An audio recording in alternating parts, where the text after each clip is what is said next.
Our next speaker is also getting her number 7 speech, researcher topic, titled Climate Action and Planning. Please help me welcome Lacey Raak.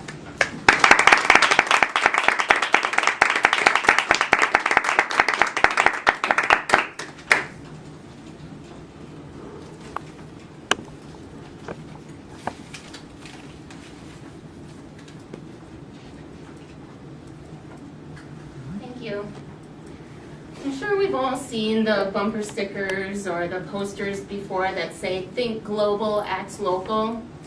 And maybe it's inspirational, maybe not. Maybe you think about it and just keep driving or pass along. But today I'd like to present one opportunity to kind of bring that into focus and think about how acting locally and thinking globally is helpful, and that's with climate change. So I'd like to start by offering just a little bit of background on the topic, and then going into more specifics on how the City of Monterey is responding to climate change issues, and then look a little bit forward into the future and see where this is all going to be going. So right now, in actually a couple of weeks, there will be COP15. And what that means is basically the world leaders are getting together for the 15th time because they haven't yet figured it out. It's the Conference of Parties. So that's coming up, and we don't really know what will come of that, but on the national level, they were hoping that there would be some sort of action before COP15 took place in Copenhagen. I highly doubt that's going to happen, and most people highly doubt that's going to happen. Where it is right now nationally, it's just passed through the Senate's Energy and Public Works Commission. Barbara Boxer pushed it through, but the only people that actually showed up for the vote were Democrats. There were no Republicans even in the room. So through a loophole, she was able to still get it passed through committee, but it'll probably just stall. Already legislators are looking for option B. So that's where we are nationally. Luckily, the state of California in 2006 was a little bit more on top of things. They recognized that there were some potential threats from climate change, both economically and to our natural resources. So they passed a bill called AB 32, which is also known as the Global Warming Solutions Act.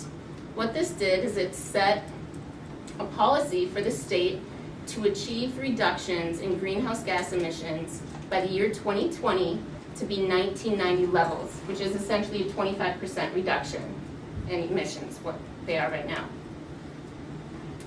And when AB 32 was passed, the next year, the City of Monterey signed 2 accords. One is the Urban Environmental Accords, and the second was the Mayor's Climate Protection Agreement.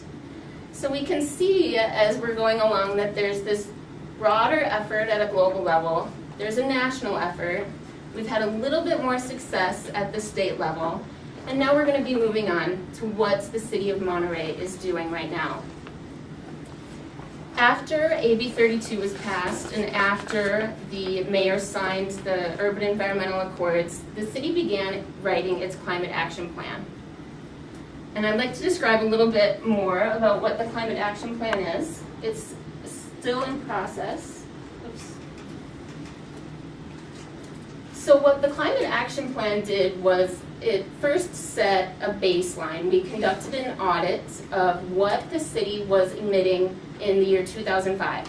And there were 2 sections. There was the government operations, what the city is doing on a day-to-day basis, and then what's the community-wide emissions. So we looked at buildings and facilities, streetlights and traffic signals, port facilities, water delivery, wastewater facilities, vehicle fleet, and employee commute for just the government operations. And for the community audit, it was broken down into residential. We combined commercial and industrial because the City of Monterey doesn't have any industrial sources, transportation, and waste. And these are the sources that we used for all these. Most of the information came from PG&E. But the gas boy and the zip codes were all city data that was gathered internally. HPMS is the Highway Performance Monitoring System, that's Caltrans department research, and WASTE is the California Integrated Waste Management Board. So those are both state agencies that then collect all the data, filter it down to the individual municipal levels. So what happened after we did this? We can see this is our community GHG emissions. It's just above 225,000 tons, actually 227,032 tons of greenhouse gas emissions that the city of Monterey produced in 2005. And this is how it turned out. The majority came from the commercial and industrial areas and transportation. So what we know from this is where we're going to be focusing our reduction efforts. And it was similar for the municipal audit. The majority came from buildings and facilities. The second from the vehicle fleet, and finally from streetlights and traffic signals. So with this information, the next step is really to figure out a reduction strategy. How are we going to meet the goals that were set forth in AB 32 and also in the different initiatives that the city signed in 2006? And this is where we are right now. If we look at our current achievement, we're actually doing pretty good. This, I don't think it shows up all the way in here, but we're at about 40% for the meeting the urban environmental accords, and a little above that for the mayor's climate protection agreement. And we're almost 60%, we've almost achieved 60% of the AB 32 goals already. And this has been just through changing out streetlights. If you guys go to the sports center, you may notice that they've changed out a lot of the lightings in the gym and the pool facilities, and those reductions really add up. So after completing all of this research and review, I guess I would propose a new title. This is an example of some of the efforts that the city is doing. But instead of saying think global, act local, I would say think global, plan local, and act for the total, because you really have to take everything into perspective. Thank you.